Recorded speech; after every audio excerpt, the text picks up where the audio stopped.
But 10 years later, in terms of the reform, I think the kind of expectations or the desires we had about the ability to reestablish the capacity for individuals to use the internet with some degree of privacy, I'm wondering what you think about the impact of the story from that perspective. It got a ton of attention. It made people aware. People debated internet privacy for the first time.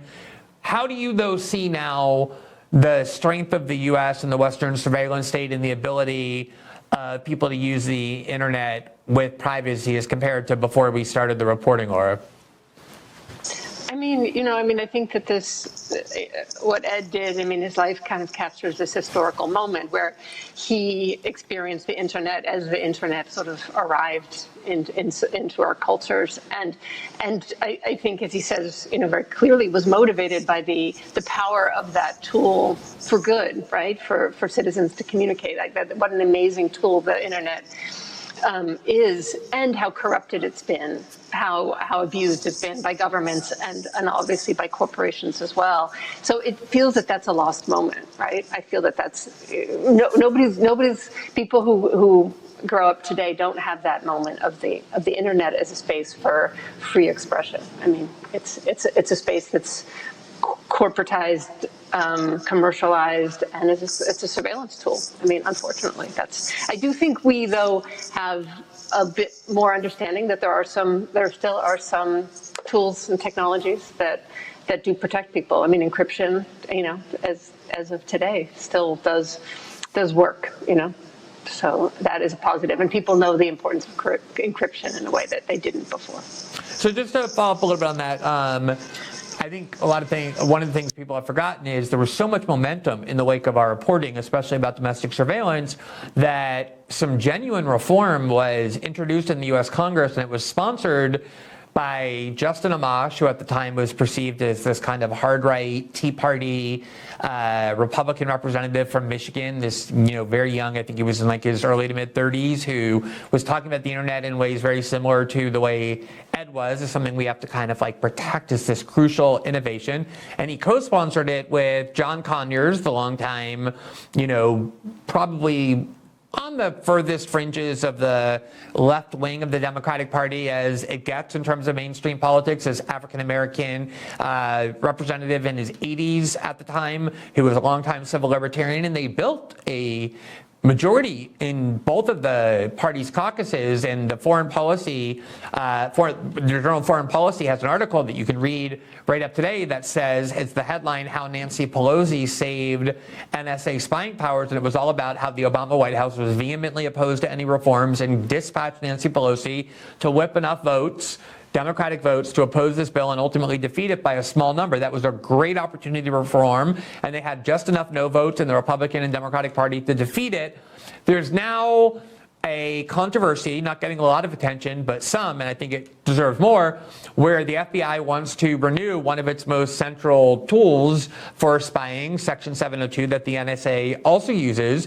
And there seems to be some resistance, again, in both parties, out of concern that the FBI is basically completely out of control in how it spies on American citizens on the internet, basically disregards any of the legal constraints that have been put into place, as minimal as they are. Do you have any hope, Laura, about the ability to at least usher in some real reforms as part of this renewal, or do you think it's just going to, as it always has so far at least, kind of slide through with just enough votes to continue? Do I have hope in elected officials on either party? Not a lot. I have to say, not a lot. But I do think we should use this moment to draw attention to it. I do think we should use this moment to draw attention that it should not be renewed, right? And we're going to do a show on that, because I think once you start using words like Section 702, you can kind of hear the clicks of people turning off a program. Yeah. And so, finding ways to make people understand the personal impact that these things have on them is always the challenge, but we have a lot of practice. It's one of the, kind of central projects, I think, of all of ours over at least the last decade.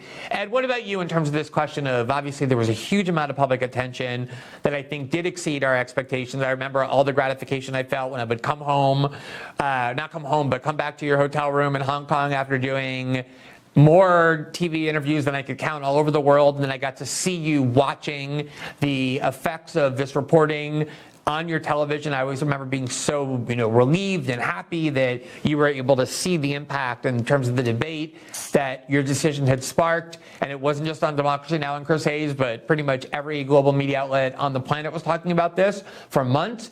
But in terms of the impact that you were hoping to achieve of reestablishing privacy, of diluting state surveillance, how do you see that 10 years later? Yeah, I mean, look, this was never going to be something like you reveal the documents and like in Hollywood, sort of there's sunshine and roses and rainbows the next day. That's not how the world works. That's certainly not how government and intelligence agencies work. My desire had been to return public documents, return public documents to public hands so that the public could then express their will, and that will would translate into, for good or bad, into legislation. But exactly as you summarized before, we saw the opposite happen. We were doing a lot of polling. I became very close with the American Civil Liberties Union over the months that would follow.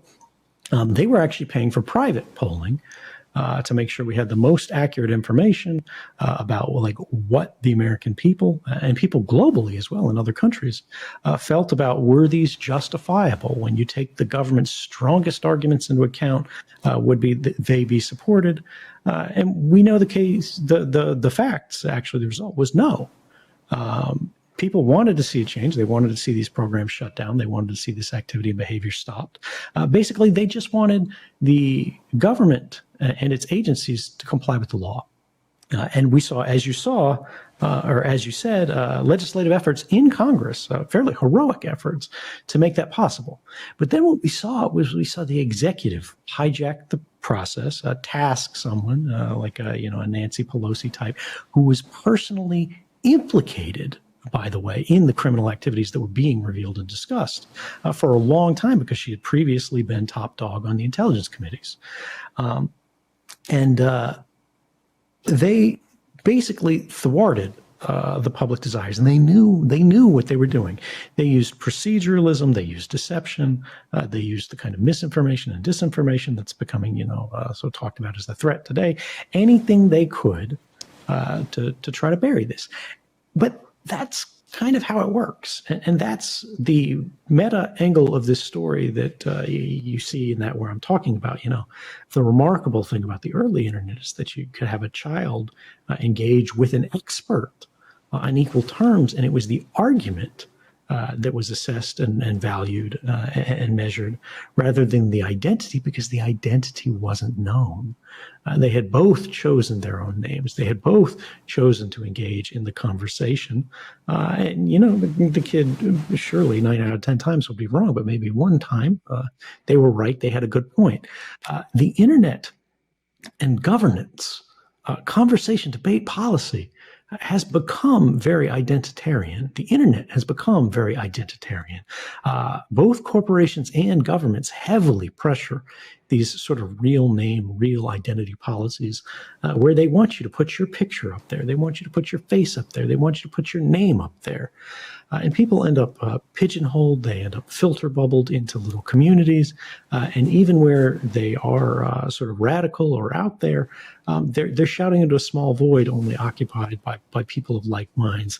And this is how the democratic process went sideways. And this is kind of what's happening or likely to happen with the 702 reform at the end of the year.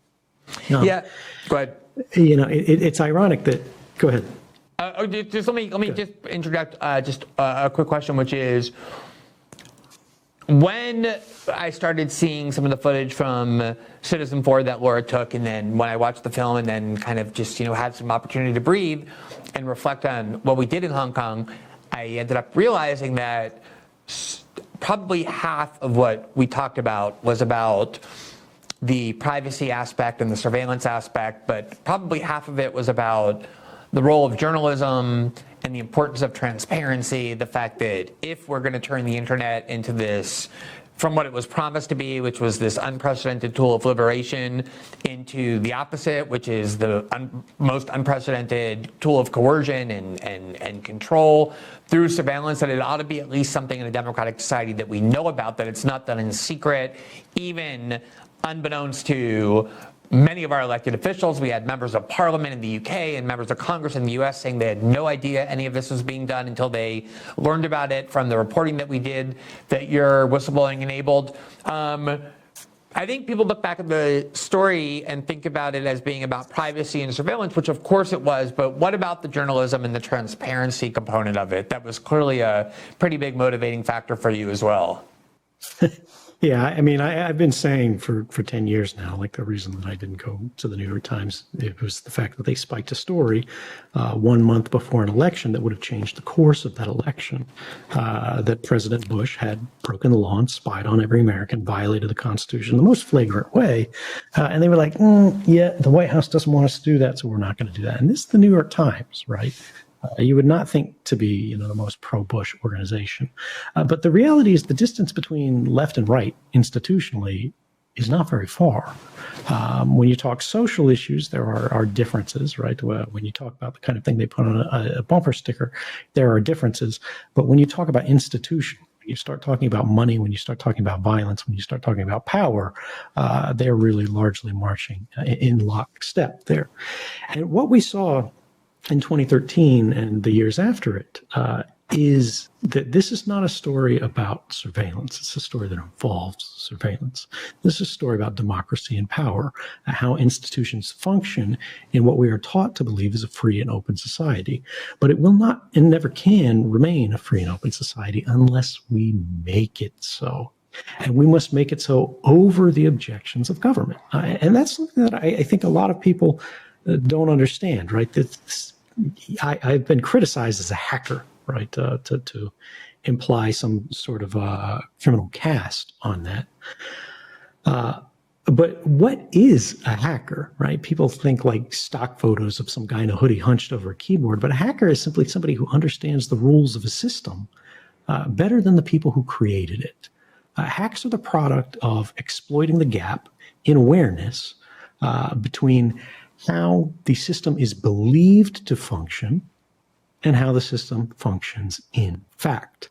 And that's what's happened to our political system, not just for the last 10 years, but for the last many, many decades, where the public wants one thing, the public believes one thing. It's very clear there's support for one thing, but then special interests or corporations or lobbyists or a party or both parties want something very different. Look at this, even just considering the way stock trading is handled for members of Congress. Everybody in the country is getting poor while they are becoming more rich. And when you look at this, when you look at the story of 2013, when you look at the reforms that happen and the ones that don't, a lot of people fall into despondency. They become depressed. They think there's nothing we could do.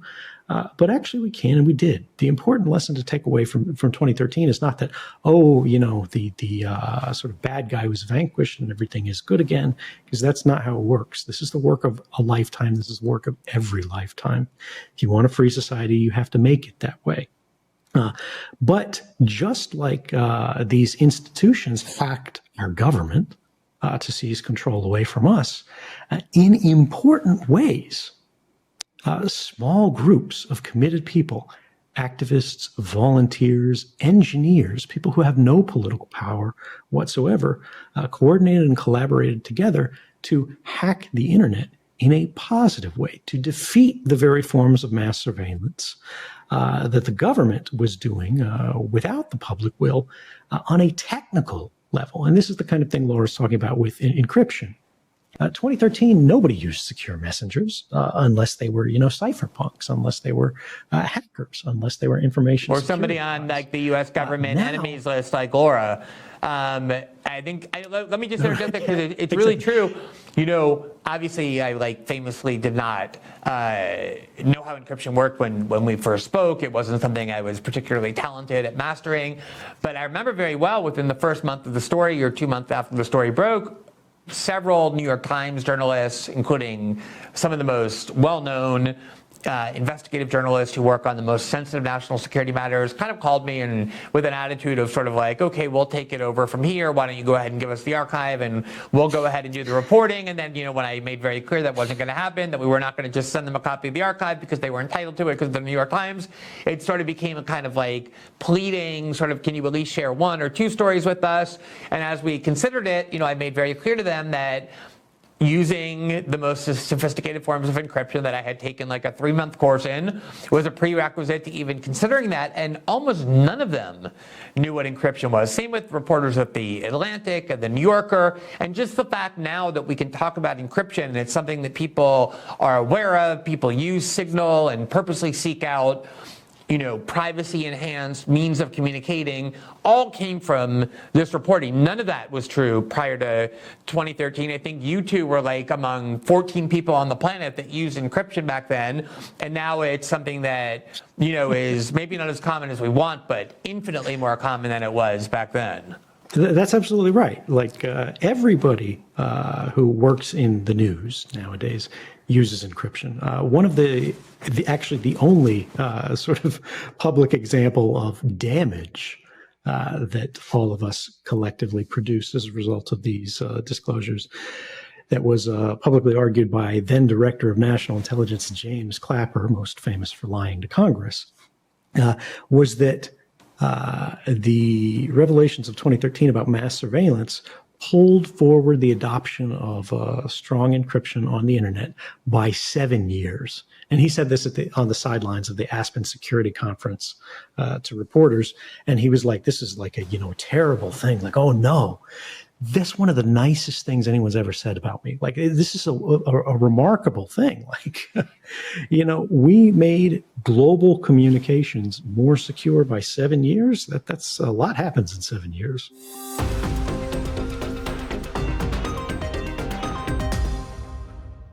Thanks for watching this clip from System Update. Catch our full shows for free, live weekdays at 7 p.m. Eastern on Rumble, and join our locals community at greenwald.locals.com for all of my written journalism, exclusive after-show Q&As, and more.